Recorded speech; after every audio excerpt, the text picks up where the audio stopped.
Welcome to another Britflicks.com podcast. My name's Stuart Wright, and today's guest is a returning guest. Welcome to the show, Liam Regan. Hi, Stuart. Thank you so much. It's great to be back. It is. Only 7 years between the last time we spoke. This was organised prior to Fright Fest 2022 being announced, and now the dates arrive for us to talk.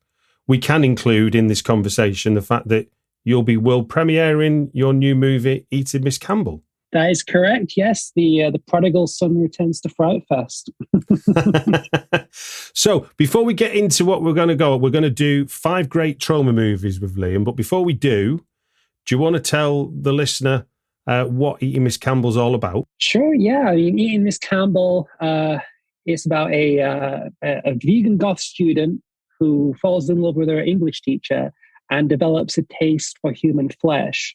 It also satires many social issues today and controversies like school shootings, veganism, self-harm, suicide, and date rape pills. So it's a black comedy, and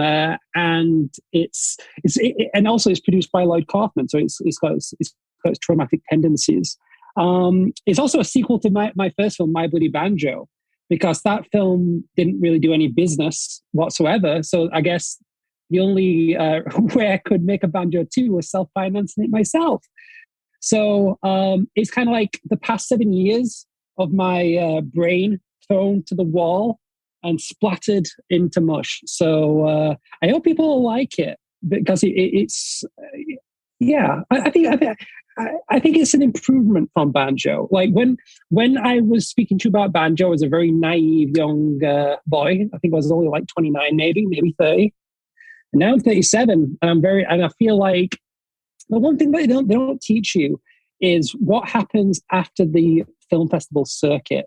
Now, I signed a really bad distribution deal for Banjo, and the film got censored in America. They changed the title, obviously, to My Bloody Banjo, because Banjo doesn't sound like a horror film. And, I've not seen any pennies for the film. So I had to buy back my own UK rights. Laurie Brewster of Hex Media negotiated a deal. I had to actually buy back my UK rights. And now we recut it, and we're going to put it out on Blu-ray, self-distribution. When you say we, who's the we going to put it out? Oh, sorry, me. So I'm going to start my own distribution label called Refuse Films. So I'm taking advantage of like the whole boutique Blu-ray kind of phenomenon that's happening. I'm a big fan of like Arrow Video, Vinegar Syndrome, and Severin.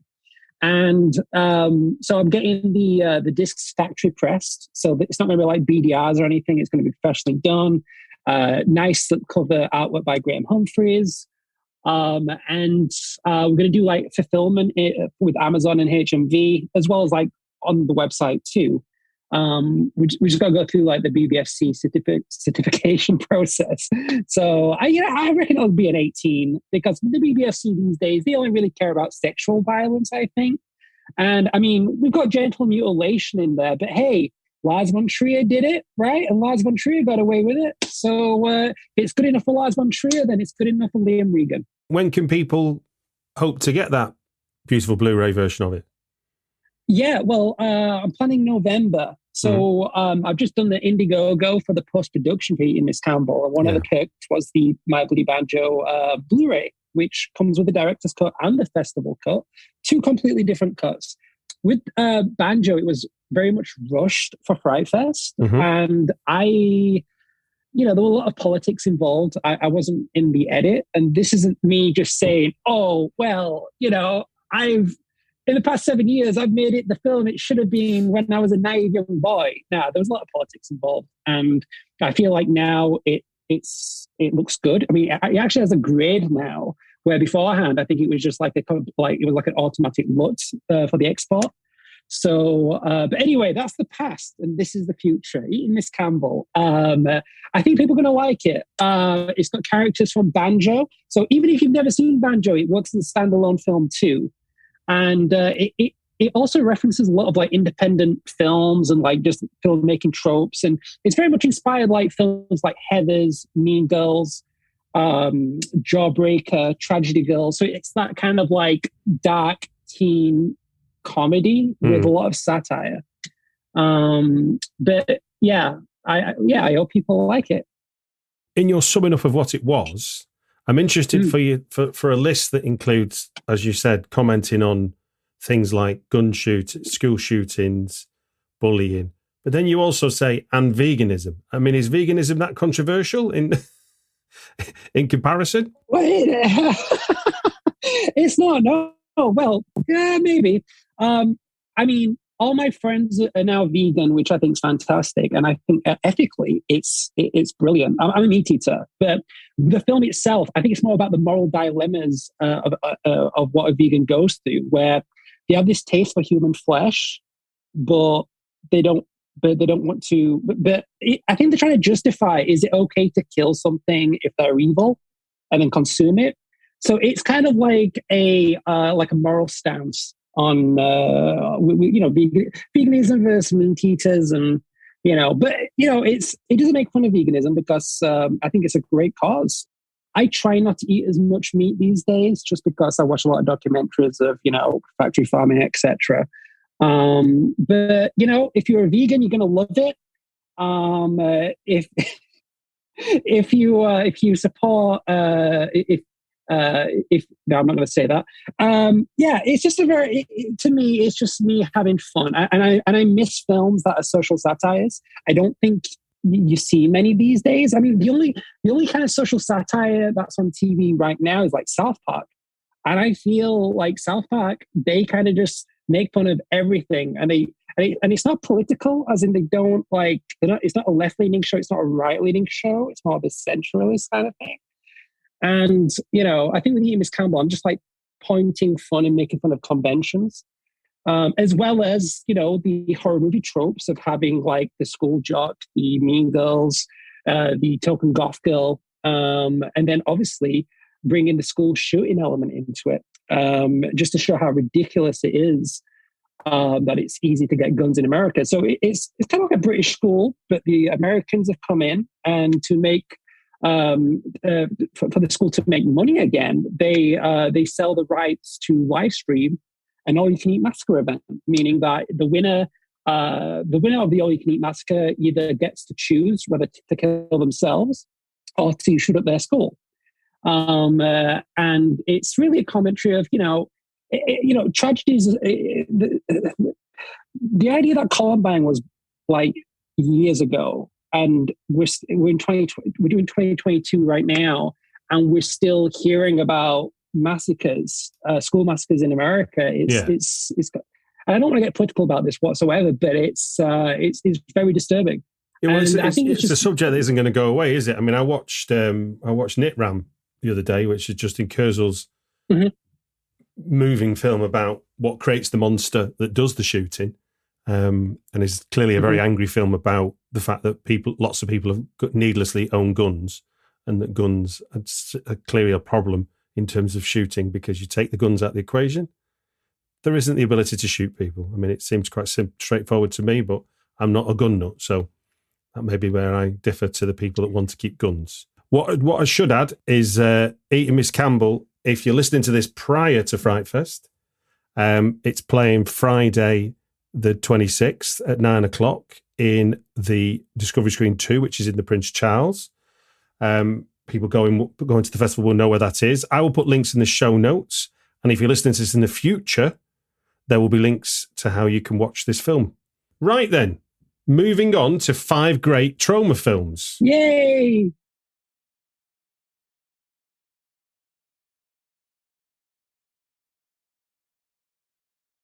Now, the rules are simple.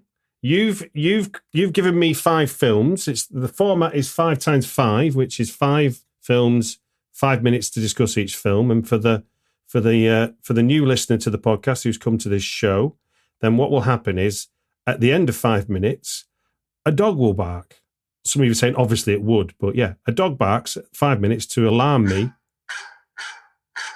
that 5 minutes are up, because essentially I'm a passive-aggressive host who doesn't like to interrupt and say your 5 minutes are up. So I let my phone do it, and then I let the guest realise that 5 minutes are up. What that doesn't mean, though, is you have to shut up the minute the dog barks. I mean, by all means, finish your thought. And often it can, and if the conversation is going that way, I'll let it run. It's more for me to not allow like one film to be talked about for 25 minutes and then we go, and there's 4 other films on the list. Okay. Does that make sense to you, Liam? Yeah. Okay. So we'll start off with 1976's Bloodsucking Freaks, which I can tell you is a film that was banned, I think, when I tried to watch it in the UK in the 80s. And in the mid-90s, I got to see it in the States because I was blown away by the fact that in America, there was this ability to release the film with no certification. It just couldn't be it couldn't be sold through mainstream places as easy. That was it. So that was the rule in Britain. If you didn't get certification, you couldn't sell it in the mass market, which is kind of insane. But I wanted to, each one I'm going to give, because obviously Troma is a particular type of film in a macro sense. I just want to draw on little bits of what critics have said. So for each film, I've picked a little quote. So for Bloodsucking Freaks, Rob Wrigley even, of ClassicHorror.com said, as a cultural artifact and as an example of the worst uses of creative energy, however, Bloodsucking Freaks is a must-see. Just remember, if you are offended by it, the joke is on you.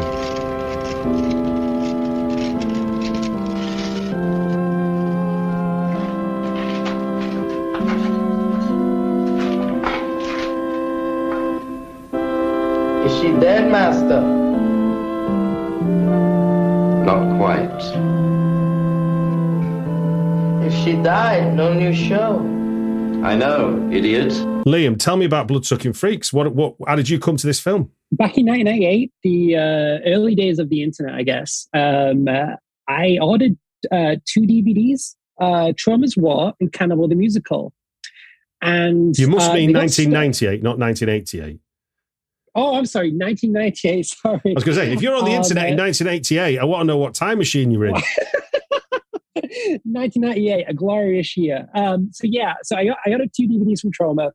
It took ages for them to come. I don't know what happened. I don't know if they lost all the orders or whatever, but they took the money. And I think in the late 90s, when you bought something off the internet, it was more of a kind of risk, right? Yeah, it was a trust exercise. I don't know. It was a trust exercise.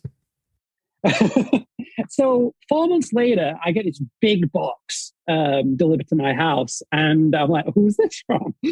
And it's from Troma, and they not only put in Cannibal the Musical and Troma's, I think it was Cannibal the Musical and Troma's War I ordered, but they also gave me like 6 other DVD titles and a T-shirt and a VHS. Anyway, one of those DVD titles, and I've still got it today, is Bloodsucking Freaks. And I always heard of the title, and I always saw the images in Dark Side magazine, because I used to buy Dark Side magazine a lot in the 90s. And I watched it one night. So in 1998, I must have been like 13 years old. And I'd never seen anything quite like it before. And it's a great commentary on the artist versus the critic. Along with a midget called Ralphus. And I mean, looking at the film, it's an extremely misogynistic film. But I feel like there's more going on with it, with the idea that an artist doing all this work, Sadhu. So it follows Sadhu, who has this kind of torture show. And he has a midget called Ralphus, and there's one of the critics who gives him a bad review. So he then kidnaps the critic and essentially makes him part of the show. And I think there's more going on with the film than the actual torture, if you can look past that. And it's very well made. And funnily enough, the DVD has an audio commentary by Eli Roth. Really? And now this is like, So this is pre-Cabin Fever Eli Roth. So Eli, he interned at the Troma building, I think for a year in like 97, 98. And the funny story is that the director, Joel M. Reed, Troma reached out and asked him to do the audio commentary. And Joel wanted $100 and Troma said no. So they got Eli, who was an intern at the time, an unpaid intern, and say, "Hey, you like this film? Do the audio commentary." So when I listened to that when I was like 13 years old, and I'm like, oh shit, this guy who did the audio commentary has got a film coming out called Cabin Fever. And then now look at him. The rest is history, as you say. That's amazing. But yeah, the rest is history. I mean, interestingly enough, Bloodsucking Freaks is now available over here by, I think, H8 Films has released it. And I feel it's uncut, which I'm really surprised with. There's a cool scene at the end with a cock sandwich. But is it in a way, is availability now more a reflection of the fact that A, it's not as shocking as it once was, and B, the effects are not exactly convincing in the way that, we might be used to seeing these days. The schlocky, bloody violence is literally that now. The censors, as it were, have allowed themselves that wriggle room that if it looks schlocky, it is schlocky. Completely. And, I think it's all about the tone as well. I think it's many factors. However, I would argue that, like, with society now, I think it's more probably offensive these days in some respects, just because it is extremely misogynistic. But I don't think it's a mean-spirited film. I think you can have a lot of fun, and like you say, it is extremely schlocky at the same time. And even though I own the Blu-ray release and the DVD, there's something about watching a compressed version on DVD that makes it much more seedier than the Blu-ray transfer. Well, I've come across a website called badmovies.org, and in that, there goes the dog. Maybe we'll never know about what that's. Oh. And it's interesting. I didn't look at the other one, whether he'd covered the others, but for Bloodsucking Freaks, the guy does a plot summary, and then he goes, things I learned from this movie. Sadistic midgets carrying hacksaws are really bad news. Sadists use naked girls' backsides for dartboards. Mass nudity can improve any movie. Chainsaws sound like electric knives. I thought these are kind of interesting. I mean, it's not Roger Ebert, is it? But it's an interesting summary of a film. Most certainly. But no, I recommend anyone to check it out. I think it's one of those kind of like video nasties. I think originally it was going to be called The Incredible. I think the original title was The Incredible Torture Show, I think. But yeah, I recommend everyone to check it out. It's you'll never forget it. Shooting into the 80s to 1984, the next film on your list is Combat Shock, which my friend Anton Bitel, he wrote. Combat Shock is a downbeat, depressing film dripping with persistent pessimism that runs counter to the prevailing Reaganite ideology of the day. For here, instead of conspicuous affluism and yuppieism, we get an alternative view of street-level life on the destitute, desperate margins of 80s America, comparable to the hell of war itself. The fighting.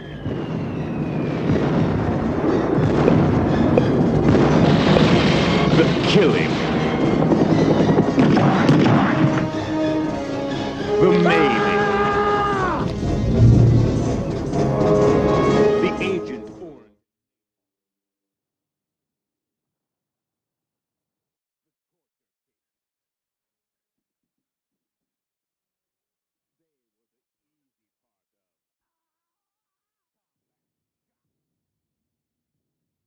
How did you come in contact with Combat Shock? Where does it start for you? That was one of those DVDs that came in the same box as Bloodsucking Freaks. So again, 13 years old.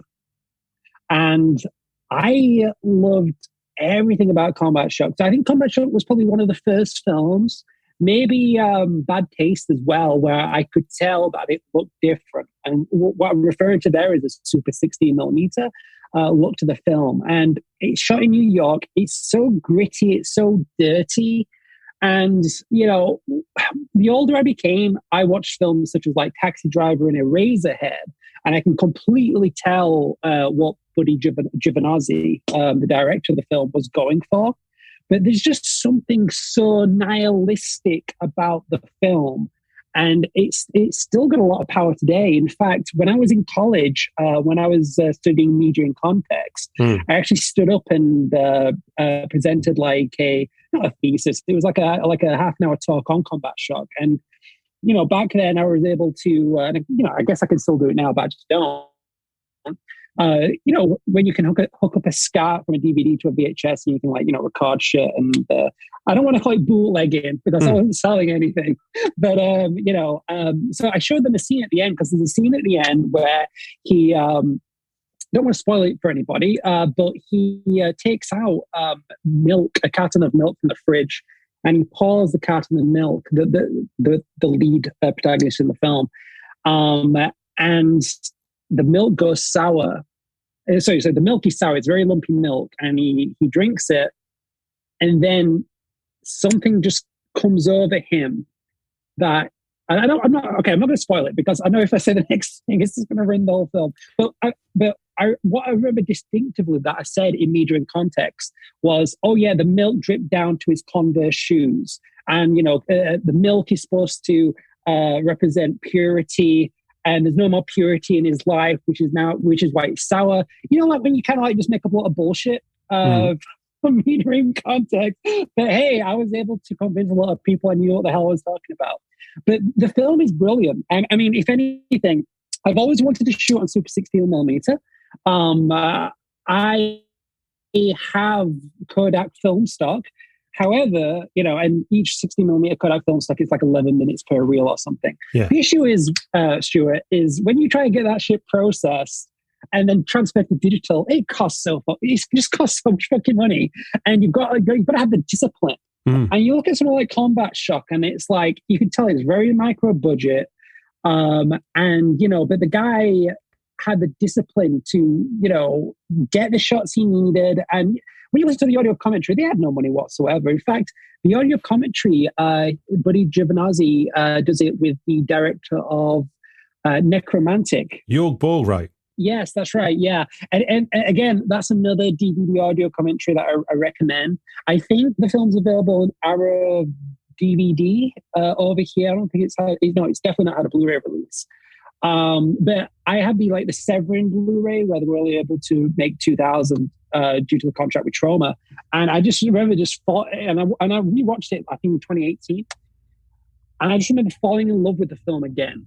Wow. I the sound. It's. Have you seen it, Stuart? I've not. No, it's one I've not heard of till coming across your list. I think when people think of TROMA, they think of Toxic Avenger. They think of Romeo and Juliet. But Combat Shock is like a straight-laced, nihilistic, nasty movie. Yeah. No, it sounds like my cup of tea. Yeah, man. I think you'd love it. I think you really, really would love it. Like I say, Taxi Driver meets Eraserhead is probably the best way to describe it. There goes the dog. No, there we go. For your third choice, we're just jumping a couple of years into 1987. And to be honest with you, it's interesting that you said that people know TROMA for Toxic Avenger and Romeo and Juliet. I've seen Toxic Avenger, but I think when I saw it originally, it was so out of context that I just saw it as a film because I just got it, for the video shop. I wasn't aware of TROMA, this kind of trash cinema brand that would throw buckets of blood at everything. But late night TV of the late 80s and maybe probably early 90s, Surf Nazis Must Die from 1987 was on a lot. And that became, I'm trying to think, I want to say it was the Horror Channel, but it can't have been. But it must have been a prototype, whatever, whatever came before, maybe in Sci-Fi Channel or something like that. Was it Bravo? Bravo, that'll be it. Yeah, Bravo. I was just trying to think. I couldn't think what the channel was on. I have a tattoo right here. So to me, that's what I think of TROMA. I think of Surf Nazis Must Die, which is your third choice. And what's interesting is that it was the only one of the 5 choices you gave me when I was looking for critics to try and find to get a quote from. I'm like, hold on a minute, Salon.com. That's pretty heavyweight for a TROMA. So in that one, you've got the David Lazarus from Salon.com concluded, Surf Nazis Must Die is the sort of film Ed Wood might have made if he was active today, except he'd be the only one in on the joke. Does that resonate? I don't think that. I think that's meant in good spirit. I don't think that's meant to be mean. I don't think he's being like snotty nose about it. I think no, not at all. I mean, so Surf Nazis Must Die. I think whenever you hear that title, you have this vision of what the film is. It's Texas Chainsaw Massacre, isn't it? It's just, it's got everything. Every word is loaded. Exactly. I mean, the original title was Surf Nazis, which Lloyd and Michael took to Cannes to sell in like the mid-'80s. And obviously, with a title like Surf Nazis, it sounds very, well, it could be interpreted as pro-Nazi, right? Well, in a country that was occupied by Nazis, it would be, yeah. Completely, yeah. So adding the must die to it, I just think when you say to somebody, Surf Nazis Must Die, what a title, right? If anything, the issue, but I think the issue with it, Stuart, is that when you hear that title, I don't think the film could ever deliver. No. Now, what I mean by that is I love the movie so much, but you expect a different kind of film, if that makes sense. Mm-hmm. What's this all about, Kraut? Sand.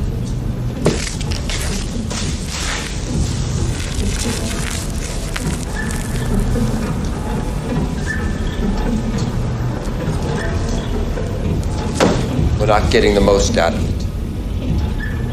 I know the coast in my bones, and its potential has never been greater, but we need to work together. My way. Nazi battleships will be patrolling the whole coast soon. Forget about individual colors. Forget about gang territory. We need to centralize power.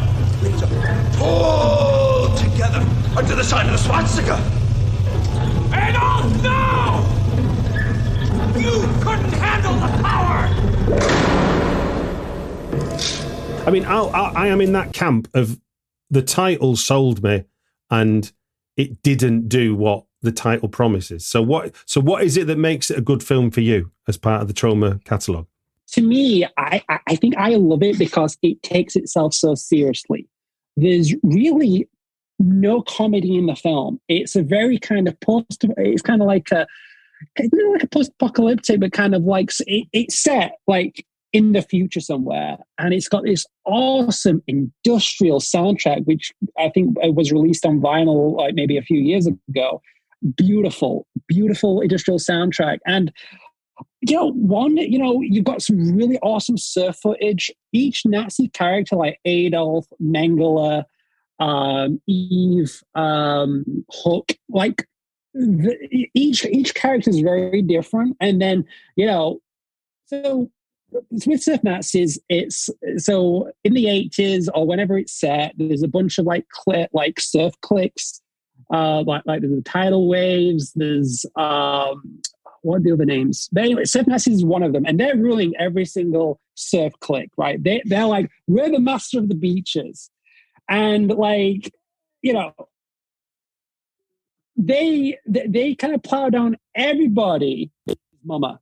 Now, they kill Leroy on the beach, this black dude. And when Leroy's mother's in a retirement home, and when she hears that he's, being killed, she takes it upon herself to find out who's done it. And it's kind of like this like 6-year-old woman against the, these fascists. It's so good. Now that does sound comedic, but I think what works with the film, Stuart, I think what makes the film so good is that it kind of embraces not the absurdity, but it plays it straight. And I think that's what makes it more powerful. It doesn't make it funny. It just makes it really powerful. And, a lot of TROMA films, they're very tongue-in-cheek, they're very meta. And I think when you hear Surfnaz Must Die, you look at the poster and, you've got this idea of what the film should be, but it's kind of like a 180. It's kind of like you kind of, it's like the bait and switch. I mean, what's your thoughts on the film? I don't think I was sophisticated enough to sort of see it on that level. I wanted tongue-in-cheek and I wanted more of the kind of schlockiness, but the schlockiness isn't there in the same way it is on traditional TROMA films, for a better expression. Completely. Yeah. I mean, were you a fan of the movie, or do you think that, like, the films couldn't live up to the title? Because that's one thing I've heard many people say. I'm a fan of the idea of it, if that makes sense. I think the spirit was made in, and like in exploitation cinema, nailing a title like Surfnaz Must Die, you've kind of won bingo, haven't you? In terms of, you know, it lights up the I'm aware of this kind of thing. People are aware of this film that don't know what Troma is from an apple. But this film, you know, this title is so completely great, and probably thanks certainly in the UK down to things like Bravo. It was on all the time. It wasn't just on once. It was almost on, every Friday. And I feel like the way you've described it is that maybe I'm due a revisit, because in a sense, I feel I could probably watch it for that straight face, because that's something I like about cinema now, is like where you play straight what is ridiculous. It shouldn't be played straight, and that's something where you as an audience begin to take note, because you're expecting people to just wink at the camera or whatever, and if they don't, you're kind of like, why are they not winking at the camera? This is ridiculous. Exactly, and it's one of those things where all the filmmakers and everyone creating it must have felt like they were creating a piece of art in a way. With a title like Surf Nazis. What I would recommend is H8 Films did a beautiful 2K transfer a few years ago, and I recommend just to watch that, because it just brings the film to life. It really gives the film just a new lease on life, should I say, with the 2K transfer. Right then, your fourth choice probably features the most famous name involved with it in terms of legacy. Eli Roth is a legacy, but that's somebody who worked on the commentary of a film. But in terms of directing a film on Troma, I checked through all the others, and they've had careers, or to a lesser or greater degree. But Cannibal the Musical from 1993 is directed by Trey Parker, which is obviously one of the co-creators of South Park. I went back to classichorror.com for a quote, a writer called Jen DeLugas. She said, "I could go on about the amateur screenshots, poor cuts, and very obvious continuity issues, but this is the film that you just don't care. And if you do care, it's probably not for you." Which I feel like that could be like on the poster of every single Troma film in some senses. Cannibal the Musical, I used to visit the Troma website in 1996, and I think in 1997 they mentioned from the creators of South Park. And, South Park wasn't introduced to the UK until April 98 or something like that. So I was like, oh, what's this new film that Troma has? And then Channel 4, during Series 2 of South Park, had a South Park night, and they screened Cannibal Musical. So I'm like, oh, great, this is the film I've seen on Troma.com. And I'm a huge fan of musicals. As a kid, my mum and dad would take me to the West End to see all the Andrew Lloyd Webber musicals. Like Starlight Express was the first musical I ever saw. Wow. The new Starlight Express. Yeah. I've seen Blood Brothers a million times. So I've always been like a musical kid. So Cannibal the Musical to me was just... I find with musicals, the more you watch them, the better they become.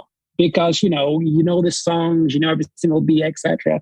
And with Cannibal the Musical, even though Trey Parker made that in film school, obviously had investors involved, etc. But they had access to equipment. It's such a what's the word? It feels like for me anyway. It feels like a real movie. It's such an accomplished film, should I say?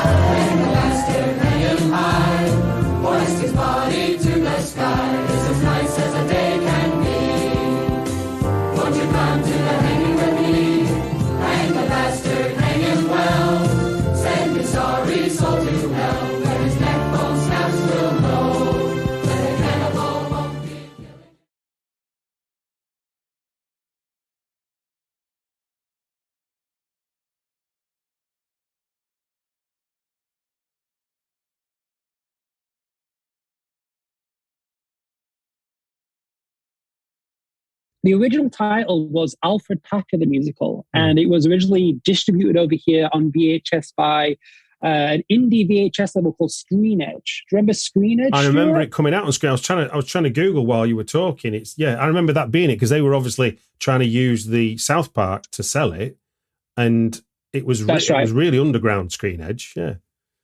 Oh, completely. Yeah. I think they put out stuff like The Dead Next Door, and they put out Shattered Dead, and, some of the titles. But yeah, like when I saw that on Channel 4, I couldn't get enough of it. I thought it was fantastic.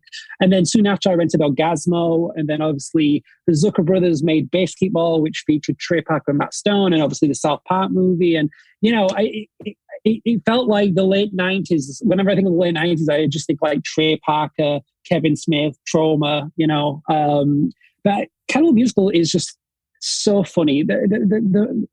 It's not a gory film. Now, there is gore in the film at the front of the movie, but apart from that, the title called Cannibal The Musical, it's a pretty straight-laced film when it comes to gore, that is. But the songs are just so catchy. And, you could tell Trey was musically talented because, he went on from doing that to then he did the South Park movie to Book of Mormon. So, I assume you've seen Cannibal the Musical. A long time ago. So it's not one that's in the memory banks, if I'm honest with you. I always say it's probably one of the most accessible trauma films. So if someone asks me, okay, recommend me a trauma film, I'll probably say Romeo and Juliet, Cannibal the Musical, or maybe Poltergeist, which is also a musical. Of course. But yeah, so to me, Trey Parker is one of those great filmmakers where he's only made like a handful of movies, but I feel like every single one he's knocked it out of the park. And it's really weird because Cannibal Musical, I don't think it has any UK distribution.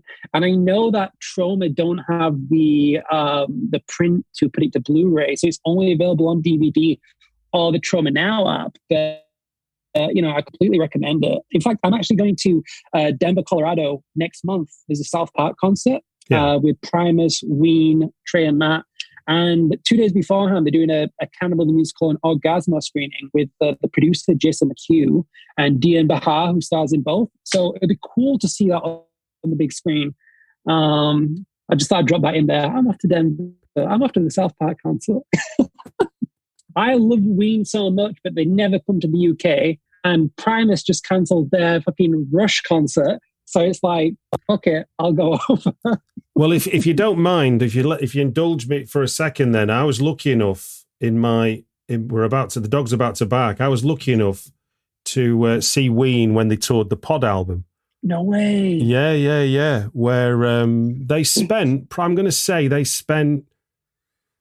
20 minutes laughing because somebody farted and they'd been drinking Newcastle Brown, having curry on the previous day. I saw them in Birmingham at Edwards Number 8, which is a tiny venue, sort of, and sadly, it was, there was only 20 of us there to watch the show. I mean, this is when because that's on Shimmy Disc, and Kramer played bass with the band on the tour.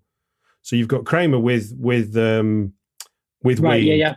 And yeah, it's one of the best things I've ever seen. And I was lucky enough to see them since I lived in London.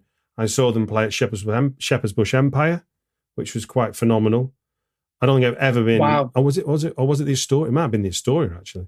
But it was amazing. Like you, I've been there since Godween Satan. I remember buying it in a record shop in Halifax, and the record shop owner saying to me, "It's a bit odd, that album, And I was like thinking, yeah, that's why I bought it. I want the oddness of it. But I think, in a funny way, there's a sharing of passion for creating lots of stuff, which you could draw a line between Troma and Ween and possibly Primus as well. Even it's always what you always get the sense they're making or producing what they want, not what they think the world needs. Completely, yeah. And, I like this idea, just as a sidebar, I think that's why I love Troma so much. I mean, Lloyd could have easily worked in the industry. I mean, he has worked on Rocky, and he worked on Saturday Night Fever. Rocky was edited at the old Troma building in Hell's Kitchen. John G. Avildsen, Rocky, Lloyd, really good friends. And Lloyd's got a cameo in Rocky. He's the part where Rocky picks up a homeless guy and takes him into I think it's a cafe or a restaurant or bar. And that's Lloyd. No. Lloyd that's was amazing. Yeah, dude. So Lloyd was the production manager in fact, John G. Avildsen mentions Lloyd in his Oscar speech. So it's kind of cool to, wow, a little cool trivia right there. But yeah, just to go back, I think what I love about TROMA is that Lloyd could have worked in the industry, but instead he creates the films he wants to make. And, with Banjo and crap, no one's ever going to make Banjo. So I saved up and, I did it myself. And I feel like I'm always going to do that just because I'm such a control freak. And I always feel like, I remember the experience of Banjo being censored and having to change the title and the poster and all this kind of stuff with the US distributor.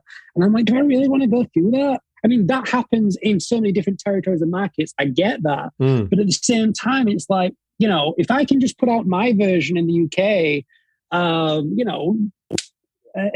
give it a festival run, then, whatever happens. But at least my version's out there. But yeah, sorry, that was just a sidebar why I love TROMA so much, because they are truly independent. And Lloyd's like the nicest guy. And it's so weird to think that, he's the reason why I got into filmmaking. I've loved TROMA since I was 11 years old, since watching Toxic Avenger Part 2. And now, to have Lloyd produce Eating Miss Campbell and, being a friend, staying at his house and, just it's so surreal to me, Stuart, that 11-year-old me would not believe any of the shit, Well, I guess as well, you're proving the old adage wrong of never meet your heroes. Clearly meeting your hero has been a good thing. Oh, completely, man. Yeah, without a doubt, he is the best. And so funny as well. And, and also the Toxic Avenger remake's due out this year. It's been finished. Legendary Pictures has created it, and it's got Elijah Wood, Kevin Bacon, and Peter Dinklage. And I hope to God that puts a brand new light on TROMA that it's not had for many years, unfortunately. But yeah, so that was just a sidebar. No, sidebar away. That was really interesting. Right then, your fifth choice is the end of the century, 1999's Fatty Drives the Bus, which, I'll be honest with you, I had never heard of this at all. So this is going to be interesting for me. You want an apple, you want an apple, you want an apple, you want an apple, you want an apple, you want an apple, you want an apple, you want an apple, you want an apple, you want an apple. I want an apple. I have one right here.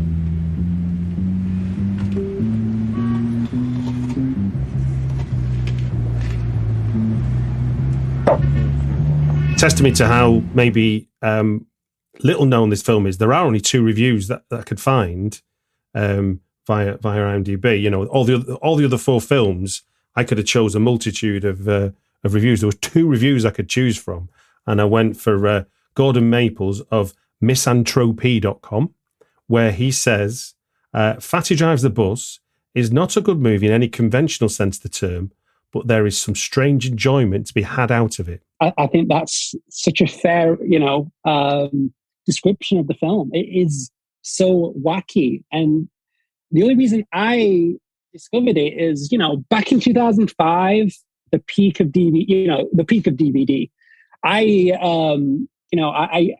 dropped out of college. I just didn't go back my 3rd year. No, university. I didn't go back to my 3rd year of university because, I was an idiot that liked to drink back then and party. Anyway, so I got a job. I got a full-time job. And, I had an expendable income. I could just buy whatever I wanted. So when I discovered eBay.com and found that I could buy DVDs really cheap, I must have bulk bought 60 TROMA DVDs. All came in a big box. I just got everything. And one of them was Fatty Drives the Bus. And I'm like, well, that's a funny title. I have zero idea what it's about. And the first time I watched it, I didn't get it. There's some films that I'll watch first time and I just don't understand. Anchorman is one film I really didn't like the first time around. I don't know why. It just didn't click. Second time around, oh my God, this is genius. And Fatty Drives the Bus is very similar. It's created by a comedy troupe that hasn't really done anything since Fatty Drives the Bus. And it's about how the devil comes down to Earth and he takes over this bus tour. And it's so messed up and weird. There's not so much a linear narrative, but much like a Monty Python movie, like something like I guess Meaning of Life, where it has kind of a narrative thread, but it's more of sketch parts. that's what Fire Drives the Bus is, and it's a film that not many people have seen or heard of. But I remember when I started working for TROMA, when I went over to New York to work on Return to Nukem High, and everyone on that set were TROMA fans, and we'd talk about what our favorite TROMA films were, and everyone that were there, it was always the deep cuts that it wasn't just Toxic Avenger, Romeo and Juliet. Zach Amico, one of the stars, mentioned Fatty Drives the Bus, and I'm like, oh my God, Fatty Drives the Bus. And it felt so good to me that I was able to mention that title to somebody else, and someone else knew exactly what the fuck I was talking about. And it wasn't just like me, because, it's hard to kind of show people trauma films sometimes, because especially these days, because people are so used to what's out in the cinema and then what's out on Netflix. And obviously TROMA is very much of a low production value. And a lot of their golden era films are from many years ago. And now everything's digital. And that's just another thing I'll mention, is that the digital revolution is fantastic. I would never have been able to be a filmmaker, Stuart, if it was just film still. I think it'd make it much harder. But the problem is now is anyone can make a film. Anyone can make a film. But it's so hard to stand out. And I think what I love about Fatty Drives the Bus came out in the late 90s, shot on Super 16mm. They could have done something conventional. They could have done something mainstream. It's a movie that you can't really market. And with a title like that, which I find it's so genius, because there's a bus driver. Okay, so there's a driver that doesn't even have a name. He's just fat, and he drives the bus. It has nothing to do with the film. He drives the bus, and it's genius. I recommend, Stuart, that you check it out. Now, a bit of a plug right now. TROMA Now, first month free. Watch.troma.com. Check out Fatty Drives the Bus. Anyone that's listening to this, there's always a free month on TROMA on watch.troma.com. You can download the app onto Fire Stick. Watch Fatty Drives the Bus and message me, and then tell me how much you hate it and how much, Liam, you've wasted 90 minutes of my life. But I'll be like, but that's 90 minutes that you can say, hey, I watched Fatty Drives the Bus. In fact, I'm sure that if anyone suddenly passes away and their life flashes before their eyes, those 90 minutes of Fatty Drives the Bus will flash back, because you'll never forget it.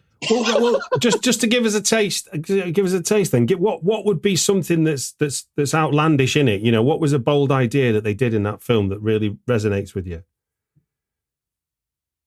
I think it's a very theatrical film. What I mean by that is that they create hell on this kind of stage, and it's very kind of, I don't want to call high school, but it's very kind of cheap, but it kind of works at the same time. It's so bizarre. Like, the whole thing is just, it has to be seen to be believed. It's so surreal. Right then, that's 5 great TROMA films. Thank you very much. I'm going to run through the list for those that weren't paying attention. We've got Bloodsucking Freaks from 1976. We've got Combat Shock from 1984. We've got Surfnaz Must Die from 1987. Cannibal The Musical from 1993. And Fatty Drives the Bus from 1999. Now, those are 5 great TROMA movies, and I purposely didn't mention any of Lloyd's films because they're all masterpieces in their own right. But I wanted to give people, I'm sure people have heard of Surfnaz Must Die, but I bet no one's heard of Fatty Drives the Bus. So No, I include myself in that, as I say. So I think you do a good service by pointing out, because I think your enthusiasm for them is as valuable as being told they exist. I think when people, if you can tap into why people like stuff, often that means you can watch it with that in mind. It's not, because if you go, I'm going to watch a good film, and then you put Fatty Drives the Bus on, that can come with its own expectations that aren't going to be met. But if you watch it with, I guess you've got to. There's the only way to watch a TROMA film in many senses is with a certain squinted look in your eye while you look at it. You're not going to look at it hard. Completely. But then I think as well, though, because of the boldness of a lot of them, they do end up. And I guess a stopwatch is right twice a day as well. But they do end up making points, and because they've made stuff up, they've made so much. There's been so much made over a sustained period of time. They become a commentary on where we were. I think Anton's comments about Combat Shock, for example, referencing Reaganite America. There's clearly something to be said. It might not be saying it like wagging its finger at you, but clearly that's the context when the film was made. Completely. And, you know, Poltergeist is about the fast food industry. Troma's War is about Reagan politics. Romeo and Juliet, I think it was how many years of Shakespeare they were celebrating at that time. You know, Toxic Avenger is a commentary on obviously toxic waste barrels all over America. You know, Shakespeare, the latest one, #Shakespeare Shitstorm, that's about social justice warriors and how it's easy to be cancelled. But it's also, you know, it's essentially an updated version of Shakespeare's Tempest, but just played, in current day. You know, it's very good. If it ever comes to the UK, which I think Lloyd's going to be doing a UK tour of it, hopefully later this year, you should come see it, Stuart. You know, I think you'd like it. Well, look, and to bring us full circle, you've made a new film, Eating Miss Campbell, which is will premiering at Fright Fest in August 2022, depending on when people listen to this podcast. I will put links in the show notes for those that are listening to it with time to go see it.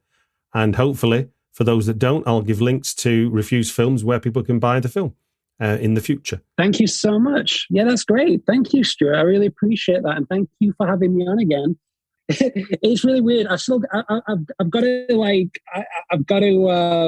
rehearse my press junket for Eating Miss Campbell, because when it's someone out and it's all these million things, you know, with banjo it's easy. It's like, oh, it's about a guy that snaps the banjo string on his penis and he conjures an imaginary friend. Boom. Eating Miss Campbell, it's about a million different things. And so I've really got to rehearse that. But I'll get to it. You're the first person I spoke about it, Stuart. So I'm like, it's about school massacres, it's about veganism, it's about blah, blah, blah, blah, blah, blah. But yeah. Well, look, I feel privileged to have got the spitball version. It just gives me to say thank you very much for giving your time on the Britflicks podcast. No, thank you so much, Stuart. And hopefully there'll be a third time, you know. Maybe in the next 7 or 8 years, yeah? Well, if I'm still doing podcasts then, you'll be very welcome. Thank you, sir. Oh, Beth, would you eat me? My name is Beth Connor, and for the past 17 years, my life has gone straight to video. On-demand streaming channels will pay a handsome 7 figures for an, gee whiz, a school shooting. This school is enabling school massacres by allowing students to choose between either killing their friends or killing themselves. Planning on inviting Miss Campbell to the All-You-Can-Eat Massacre contest? No, if you don't have a boner for Miss Campbell, you could always attend to mine. For lack of a better term, problematic. Z Kyle! What is this bullshit? Well, that's one way to deal with unruly students dressed as former presidents. Together, we could rid the world of this toxic, self-appointed patriarchy that served nothing to womankind but pain and grief. And what is more poetic and American than a high school massacre?